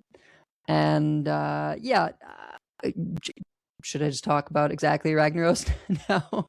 Probably, well, and, just to summarize, right? So when you play Herald, it summons a Colossal Soldier, which is just one of the appendages. If it's the 2nd time that you've invoked, then it will be improved. If it's the 4th time, then it will be even more improved. So you get a soldier right away, and when you play your Colossal, it'll be better. And when you play Deathwing, you'll get more Cataclysms. Yeah, I mean, you're really upgrading a lot, right? You're upgrading your soldiers, you're upgrading your Colossus, upgrading Deathwing, and also upgrading Ultraxian, right? In terms of reducing the cost of Deathwing. So, it's a lot of cool stuff. And in the case of Ragnaros specifically, we talked about the appendages and what they do in terms of eventually growing up to become 8/4s with Death Rattle, deal 8 damage to a random enemy. Ragnaros has 2 hands, so there's 2 of those. And Ragnaros the Great Fire himself is an 8 mana 8/8 Colossal +2, right? So you're getting those 2 hands. At the end of your turn, trigger your minions' death rattles. And you see why this was a concern with Elise Summon a Copy. Because if you copy Ragnaros the Great Fire, that copy will summon 2 more hands. And both Ragnarai, if that's the plural, both Ragnaros will trigger your minions' death rattles at the end of the turn, which means that you would fire a 8 lot rag shots. Yeah. So, yeah. And that would be a lot. If they clear without silencing, they would take another 8 rag shots. Yeah, that seems bad. Also, just worth noting, he doesn't say trigger your hand's death rattles. It's any death rattles that you have. So if you have other death rattles on board, he will trigger those too. Just worth noting. Even if you clear the hands, there's still a threat there. I don't think we've seen any. Yeah, we haven't seen any hunter specific herald cards. But I kind of because hunter. Well, this is warrior. Yeah, not hunter, warrior. I can speak. Yeah, warrior specific herald cards. I kind of hope none of them cost 2 or less, because then you could like herald on 10 and play Ragnaros in the same turn, right? Which summons another soldier. So that with the big death rattle. I mean, it's just it's a little spooky. That's okay. Those will all get destroyed by the free legendary before you get to that point, so it's fine if that happens. Now, looking at this, I don't think the meta is going to be slow for Ysera stuff to really be relevant. But if it is, you can play Deos in the same turn. Yeah. Oh, and also, by the way, this Ragnaros can attack. Just pointing that out. It doesn't say can't attack like the other one. That's true. Does. Yeah. It is also just an 8/8 that can attack. That's true. So I think this is announcing some power, like they were saying in the video. So other classes are going to have to deliver some stuff to catch up. So far, as of when we're recording this, which is Wednesday, the 11th, this is the only Deathwing Colossal that we've seen. Well, didn't we see far. the Druid, because the Druid one is not a Deathwing Colossal. Right. Okay. So by the time that you're listening to this, there will probably be more reveals, but we decided that we had enough to talk about with just what was going to be released by today. But we do have some reveals for 3 different classes that are on the Dragonflight side. So we ready to move on to Dragonflights? All right. So the Dragonflights are basically, right, the dragons that we know, right, Nosdormu, Alexstrasza, they have teamed up to try to fight against Deathwing, except Onyxia, who, well, I guess she's evil anyway, but their blog mentioned undead Onyxia, which looks like the one that they put up for Death Knight, so, yeah, that's not one of the good ones, but the good ones are Caligos for Mage, Alexstrasza for Priest, Marithra for Druid, Abyssian for Hunter, and Nosdormu for Paladin, of course. Those were sort of revealed in the video. And they each get a Colossal, and then the actual dragon that heads the Dragonflight has a legendary. So they also get the keyword Shatter, which I mentioned really briefly, but didn't actually describe in detail. So Shatter is supposed to represent that as the world of Azeroth has been shattered by Cataclysm, and our heroes are doing the best to pick up the pieces. So when you draw a card with Shatter, it breaks into 2 parts that go on opposite sides of your hand. You can play them separately, or if you play your whole hand, at least your whole hand that you had up to when you drew it, you can still have other cards you drew after. Then if you can unite those 2 in your hand, then you can play the 2 effects together in 1 card for the same mana cost. So each of the classes, those 5 sort of good aligned classes, will have a shatter card. So for example, we can talk about Hunter first. So Hunter has the card Supply Run, which when it's put together, it says draw 3 minions, give minions in your hand +2/+2 for 4 mana. But when it's shattered, it's just 4 mana, draw 3 minions, or 4 mana, give minions in your hand +2/+2. And I have definitely not been seeing people too high on shatter because you have to play so much cards out of your hand. But I do think I've been seeing people say you have to empty your hand. That's not really quite true because you don't have to play stuff you draw after, right? So it's not like you have to have you have to empty the hand you had before you drew it. I think that might be too awkward. We'll have to see. It'll definitely be only some kinds of decks are going to run this. And it'll also depend on whether the cards are ever good enough to play on their own. Yeah. We've had a couple of effects like this, right? Like we had what is it, Zalatoth or whatever, the guy who puts the 2 stars on either side of your hand, and when they come together, they do 5 damage to the board, and also the sandwich weapon from Warrior. And neither of those really saw a lot of play, but it also kind of depends on there being just your hand not constantly being full. Yes. Right? Like we've been in a meta where there's so much card generation and there's always so much stuff in your hand, and the mana costs are also very high, right? That it's not reasonable to think that when you draw it that you're going to be able to get everything in between out of the way. That may be less true in this new meta. We're going to have to see. I think these are like the incentives for running your Lord of the Ground aggro decks, and just considering like Hunter has a sort of empty hand strategy with the 2-drop that if you have fewer than however many cards, you draw 3. That actually interacts kind of weirdly with this. So maybe that's not the best example, but in general, I think they kind of had to put these at 4 cost. I guess we don't know if they'll all be 4 cost, but there's this fine line of they want it to be awkward to play the 2 parts, but then more overly powerful, a little overly powerful for the cost when they're combined, right? Like when you're getting both effects together.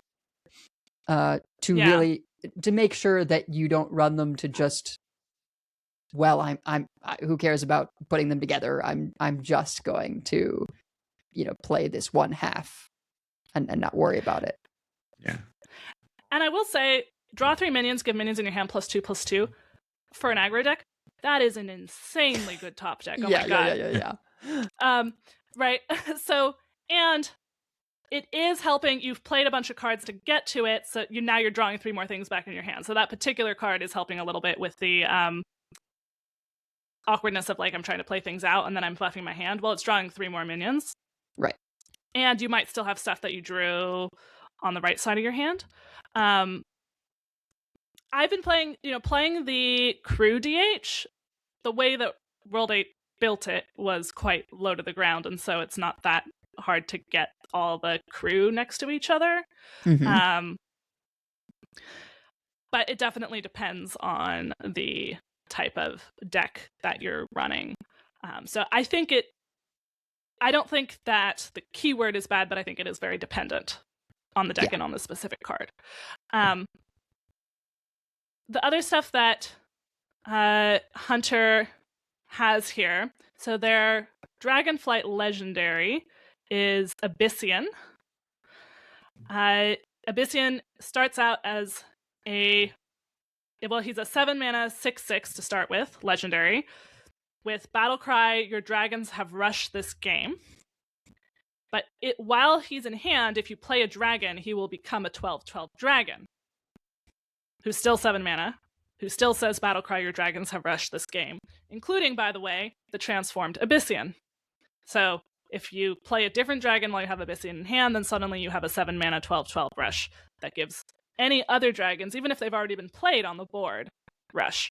So they use an example of, let's say you already had in play a Whelp of the Infinite, and then you play a transformed Abyssian from the Whelp. Now they both can rush in. And so if we're getting enough dragons, and we do have, what does the neutral dragon situation look like? I think it's decent, and I'm sure it's going to get more, right? Like this is very obviously a dragon expansion.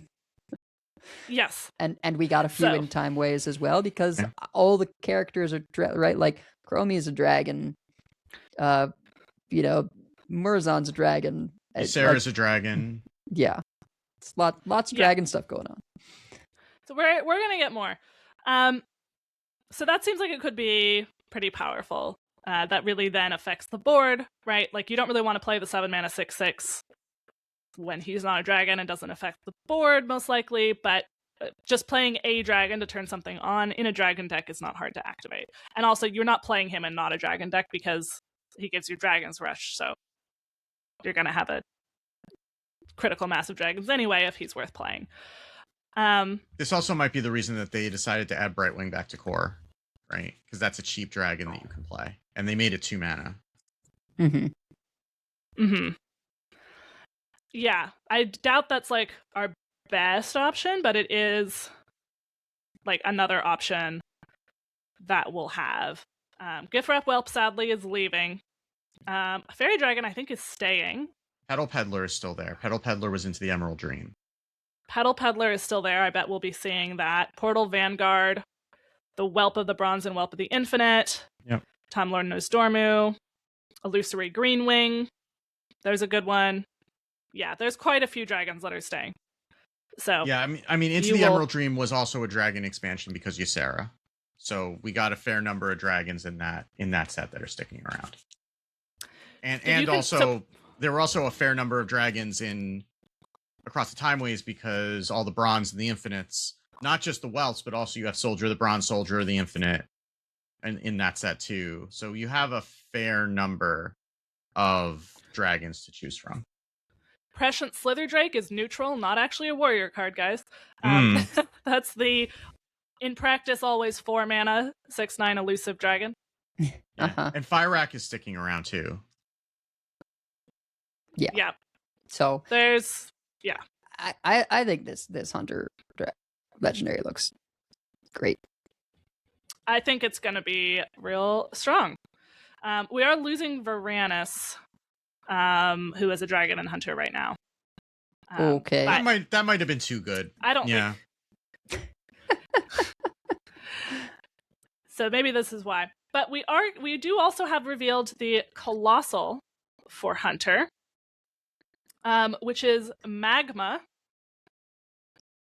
And it is a 7-mana, 2/12 mech beast that says Colossal plus 99. Which obviously there are not 99 board slots available. But it also says summon any leftover appendages when there is room. So what I believe this means is that until you kill Magma, there will always be appendages filling your board. Unless you kill 99 of them. I got 99 problems, but Magma ain't one. Yeah, that's basically what that means. Yep. So you better just focus on doing 99 damage to Magma. Now, what are these appendages?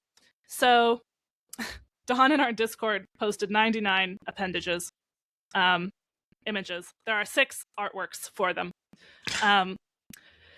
So they are all called Magma's Body. They are 2/1 mech beasts that say Death Rattle, give a random friendly minion +2 attack. So if you start killing them, your situation gets worse more quickly. Apparently, Magma itself will helpfully tell you how many appendages are left in case you really have nothing better to do that day. 99 appendages. Yep. So yeah, you really want to kill the center body first. And luckily those appendages do not have rush, or it would be incredibly silly. Yeah. Because that we know of. Yeah. That there's always possibility for Hunter to get something that says your mechs or your beasts have rush, right? I mean, we still have there is still that wasn't the Wild God from oh god, that's terrifying. The Wild God for Hunter that doubles all the damage from beasts with this on the board. Goldrin. Yeah, that could be something. Goldrin. Yeah. That could be interesting because they are beasts as well as mechs, yeah. I do find it funny because Hunter's Colossus last time was kind of similar, right? Like it summoned 2/3 ones, but then every time one died, it would summon 2 more, like it was a Hydra. So you would often get to a state of a full board. That's right. I forgot. Yeah, Hydralon, the heads would double if you killed them while the main head was still there. Yeah. Which was very thematic, of course. So it is still you'd better ignore the bodies and attack the main head there. Mm-hmm. Yeah. So that seems like it could be quite powerful as well. Especially, I don't know, if you can defend that magma somehow, then it could get real silly. I mean, there's nothing stopping you from sticking a taunt before you play it. Down first. Like, you're not going to be able to play a taunt afterward because your board's going to be completely full. By the way, Bob's rotating. Thank goodness. Thank goodness. Praise this would be quite the choice to play this in a meta where Bob still existed. Yeah. And Blizzard doesn't work, right? Because the appendages just all die and then new ones summon. So yeah. Yep. All right. Well, we also have a few cards from Paladin that we can talk about. Not their Dragonflight. Like, we don't have Nostormu yet, but we do have their Colossal and a couple of other cards. Yeah. So Paladin got a targeting hand buff location called Chamber of Aspects. 2 mana, 2 durability. I love that on a location. Choose a minion in your hand, give it +2/+2. And that seems good already. and I don't even know what else is coming for Paladin. Excited to find out for that last stream. But I mean, yeah. Paladin has often been a hand buff class, and this, I think, by making it targeted, it's like you don't have to have such a density of stuff because you get to choose, and there's lots of things like divine shields are really good to have hand buffed, and rushes are really good to have hand buffed. In neutral, right, there's the dragons that double either their health or their attack, right? Being able to target those opens up some options. So yeah, I'm really excited about all the opportunities that targeting stuff in your hand opens up, and this seems pretty good. I hasn't seen any play yet, but I also have hope for the older 2-cost location, right? That gives something on board +2/+1, but we need like a fast paladin for that. Chromatus. I thought Chromagus is the old one, so Chromatus with 8 mana, 8/8 dragon, colossal +4, right? Which means that it's summoning 4 appendages. Taunt, Lifesteal, Elusive, Divine Shield. However, the appendages, this is actually, of the 3 we've seen, I don't love this one. This is more of just a tempo value play. 8 mana tempo value and 8 mana tempo play. That's yeah. Well, I mean, look, it's a bunch of stats. And a bunch of keywords, but each of those appendages is a 2/3, They're going to stay that way because this is not a Deathwing class, so they're not getting upgraded. And each of them has a different one of those keywords. If that appendage with the keyword is destroyed, then Chromatus loses the keyword. This is the worst one that we've seen. I kind of hope this is the worst one that we will see. It's still, it's still a board in a box. It's still, I think, pretty solid and kind of tricky and annoying to deal with. But like the fact that you can just kill the appendage that has taunt to get rid of Chromatus having taunt, to me is a big issue with the card. Would have loved to see it be something weird, like you have to destroy the elusive appendage to remove taunt, but taunt is on like the lifesteal appendage or something like that. Make it more of a puzzle instead of just like, okay, I kill the 2/3 taunt and then ignore this and hit you in the face. I don't know. It's not like none of the original Colossals encouraged you to kill the appendages before the head, like Blackwater Behemoth certainly did. But it is kind of weird how you are incentivized to do that pretty heavily for this one. And then once you do that, you're just kind of left with an 8/8. That's which weird. Is, yeah. Yeah. Actually, what would have been interesting? I mean, still problems. It's tricky in general, the concept, but like, what if it was, well, as they die, it gains. I think it's too cute. I think they should the appendages should have the keywords, and it should have the keywords, and it probably shouldn't lose them when the appendages lose them. But maybe they tried that and it was too good. I don't know.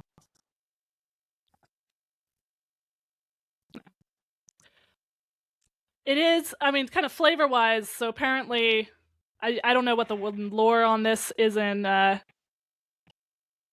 World of Warcraft, but the flavor text says, in our timeline, Nefarious never achieved his dream of combining the power of all 5 dragonflights into a single ultimate dragon, but Morazound found the timeline where he did. Well, so it's like a sort of stitched together 5-headed dragon with each of the colors of the dragonflights. So the main one is the black dragonflight because it's Nefarious putting this together, but then you have the green head, the bronze head, the red head, and the blue head, which is very cool, but apparently not even a project worth doing if this was the result. But like I said, I think it's fine. It's fine, and like the other Colossals look quite strong that we've seen. We've got one more that I think Wicked's going to talk about for Druid, and if this is the weakest one, it's not that weak. In terms of last Paladin card, though, they got a Shatter card that we've seen. Flight Maneuvers is a holy spell. Shatter, summon 4 mana. Summon 2 4/2 Drakes. Give your minions +1/+1 and Divine Shield. So those will break up into 1 4-cost spell that summons 2 4/2 Drakes, 1 4-cost spell that gives your minions +1/+1 and Divine Shield. Neither of those are super appealing at 4 mana on their own, but if you get to combine them, that's pretty nice, right? A pair of 5/3 Divine Shields plus buff the rest of your board +1/+1. This I could imagine. Again, we're losing Crusader Zora, so we're going to be a little bit starved for board buffs in Paladin. And I could see if a go wide Paladin exists, once again, an aggro deck where you're not going to have a lot of cards in the way. This could slot in there, right, as a board wide buff and summon a couple more threats. More importantly, we're losing Flash Sale, which is played in the aggro Paladin today. Sure. So this would probably replace that, especially in an aggro Paladin that would be able to rebuild the Shattered cards. Yeah.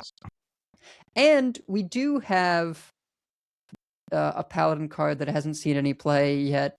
Ready the Fleet or something. Maybe I'm There's one that's actively, I think, bad because it like buffs at the end of your next turn. But there's another one that buffs everything with the same minion type.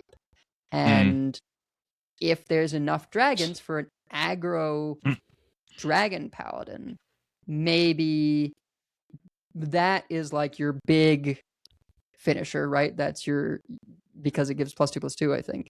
And this is your sort of like, well, we're still trying to build a board. We're still trying to, do a little bit of buffing and keep things sturdy. Yeah, we'll have to see.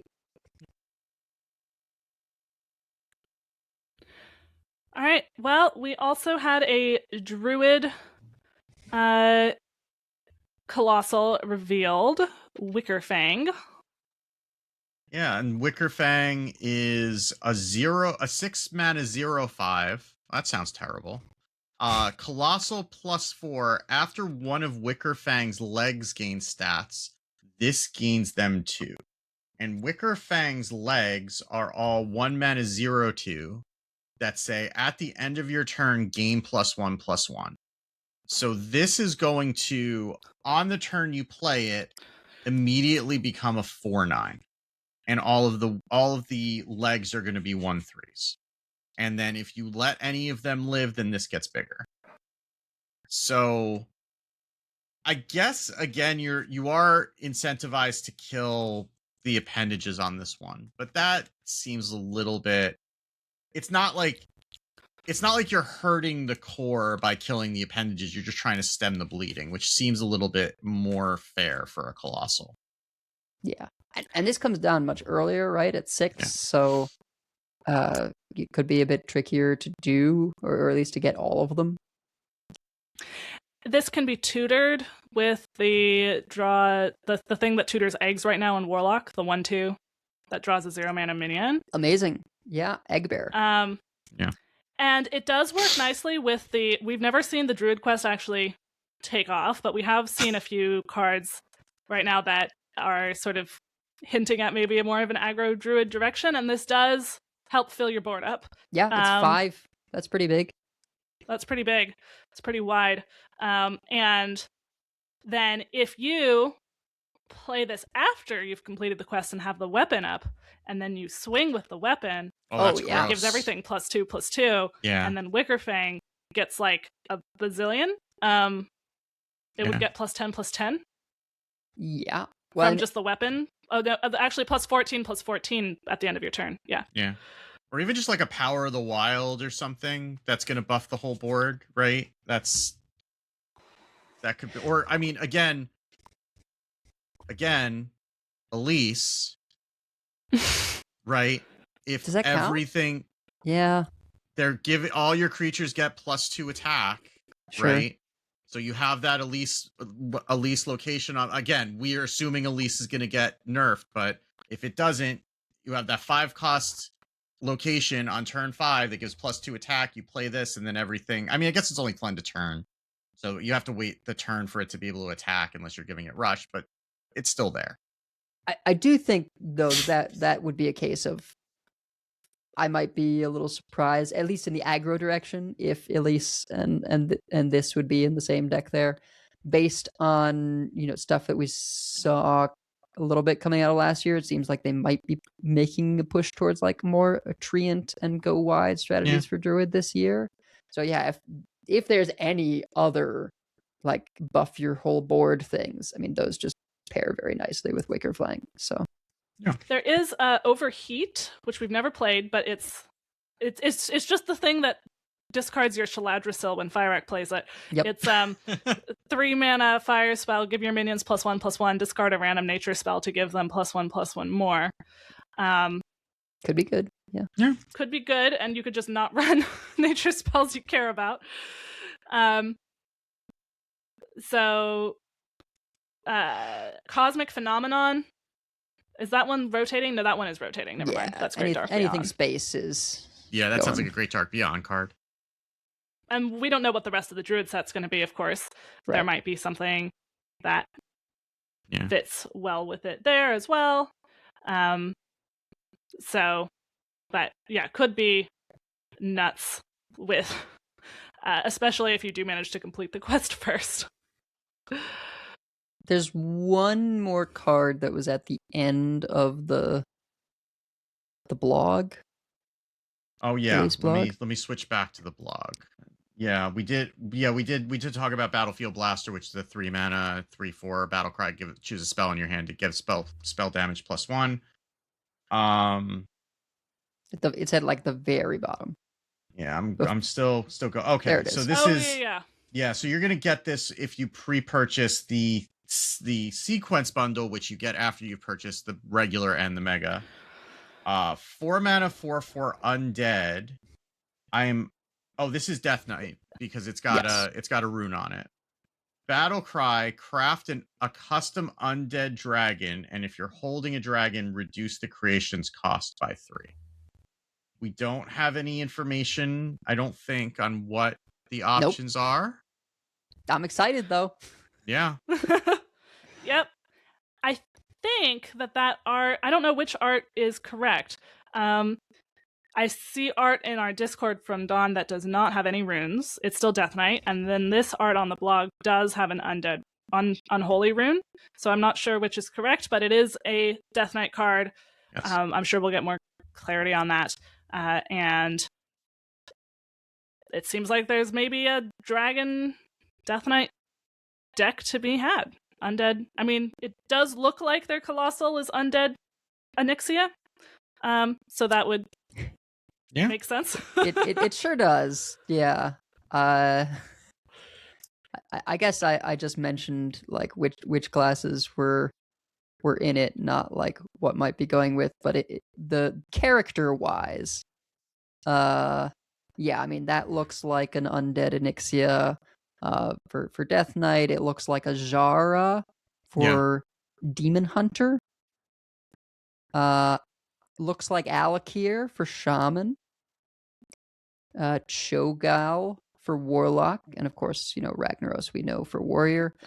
I don't know this rogue dragon, but it's what I'm going by is the pre-order has a hero card called Sinestra that looks an awful lot like that art. It's got to be so that. That's what I'm going on for that. Because we don't really know that. At least as a person who's not tuned into World of Warcraft, I don't really know that character. But we had someone in our Discord asking about that hero portrait, so I looked at it and went, oh yeah, that is called Sinestra, and it is a dragon that looks similar. So I'm assuming, and it's a rogue portrait, so that's my math there. Should have been Togwaggle.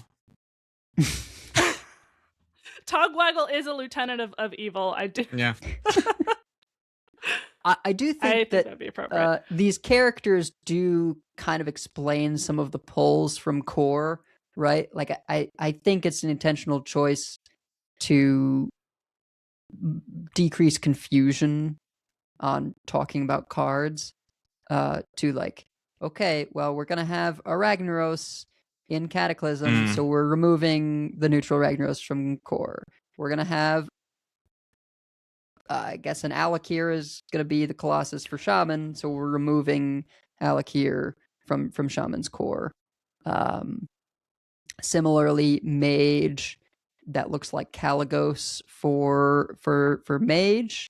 So they removed they had the dragon Kalagos in Mage's core, and I believe that got removed. So it seems like they're doing some intentional choices there to reduce confusion. I guess Marithra exists in Shaman and Druid after this, but looks from the artwork as dragon for Druid and is not in dragon form for the Shaman, so maybe that's fine. But yeah, and those ones for the Dragonflight classes, the video in a separate place had the names over those art, so that we know for sure. The ones for the Deathwing classes, we are guessing based on the art. But they seem fairly clear.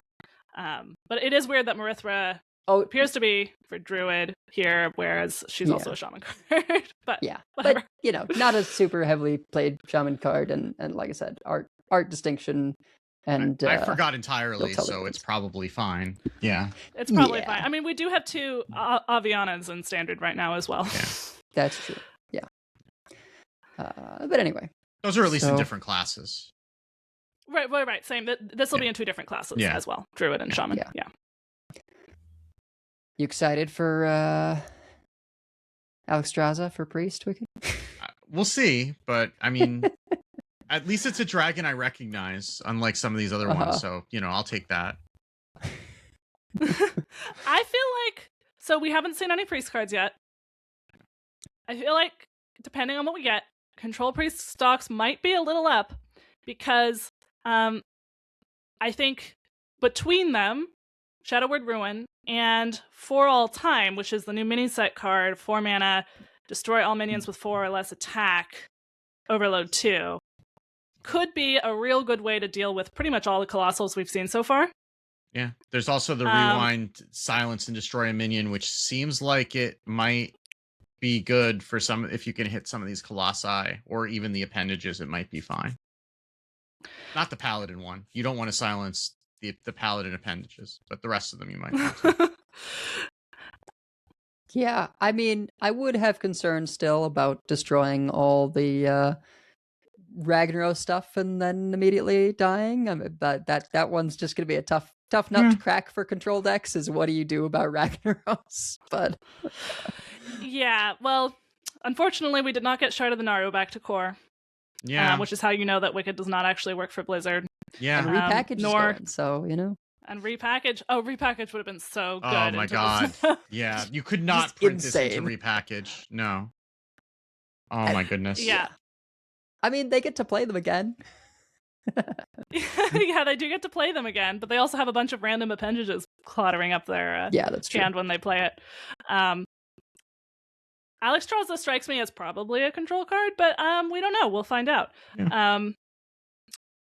I guess also it's probably good that Zarimi's rotating before we get this. Yep, it sure is. Yeah. Much as I love Zarimi, it's probably good that she is on her way out. But yeah, I think we maybe we'll have a little more priest direction. A couple of the priest enjoyers in our Discord, including Tonberry, were talking about how they don't want to hope. And someone was like, isn't the whole point of priests that you have to keep the faith? But they're shadow priests. They're shadow priests. Yeah. Yeah. All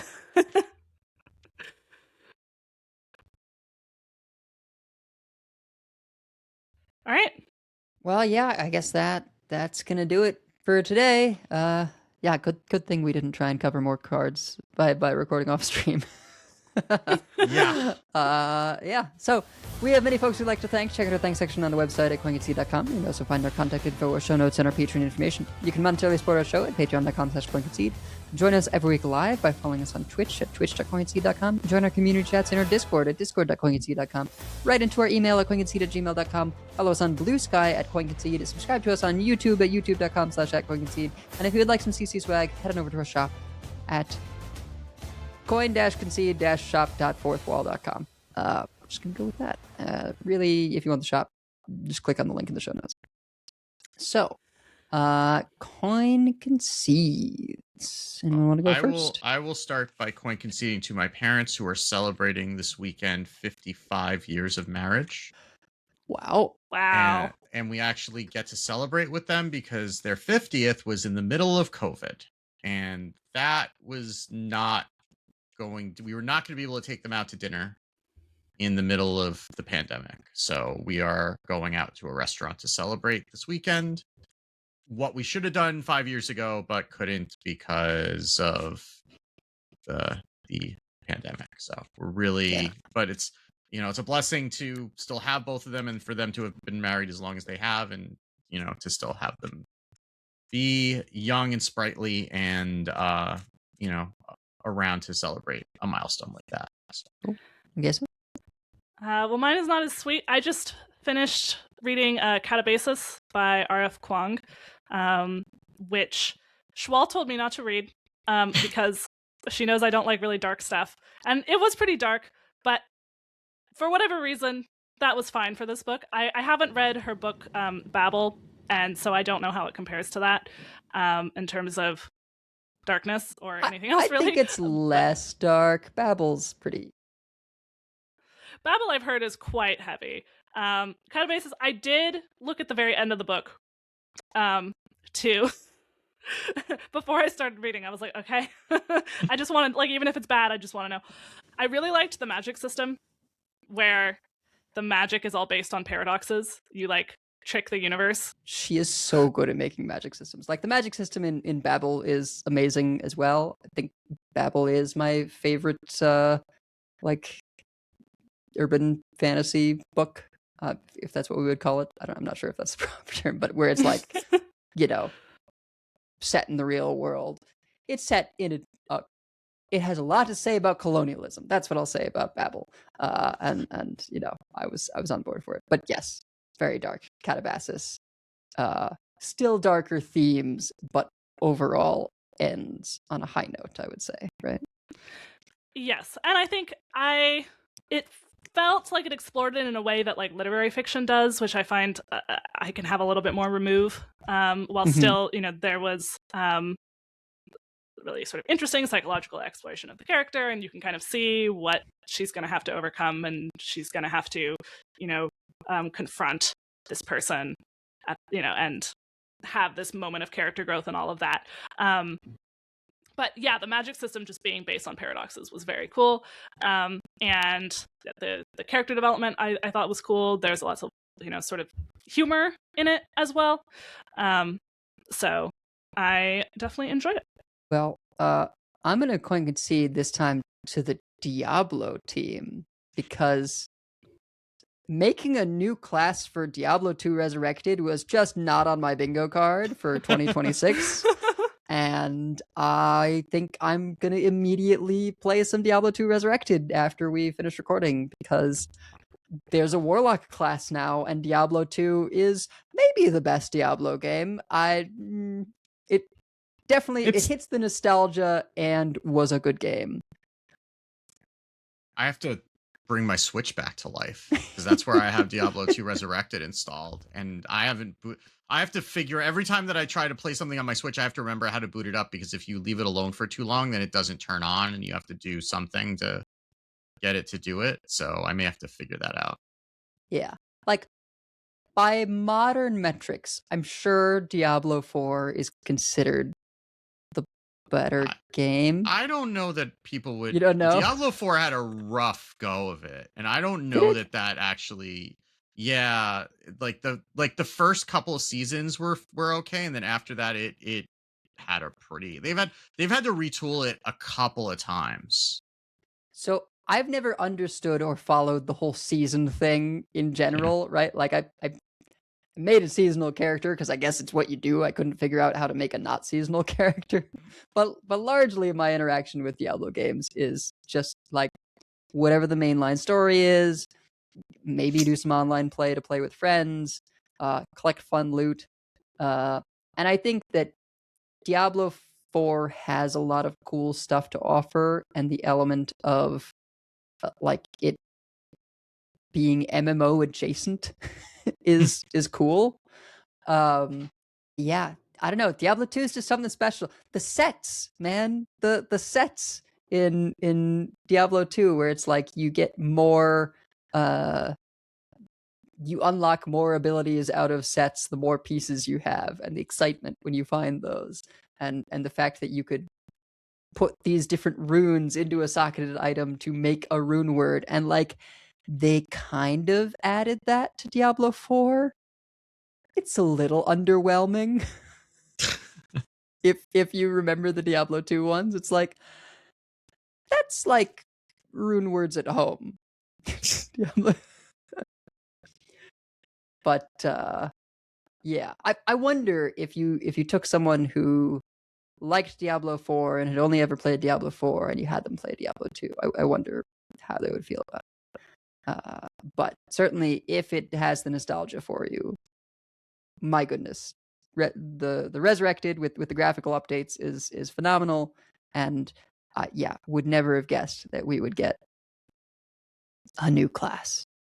So excited. They're going to bring the Warlock to Immortal and 4 later in the year as well. But 4 just got another class anyway, and yeah, Diablo Immortal is certainly a game that exists. It sure is. Yep. But Anyhow, that's going to do it for us for this week. So until next time, keep calm and herald your colossal. And if you see us on ladder, coin concede. Coin concede. Coin concede.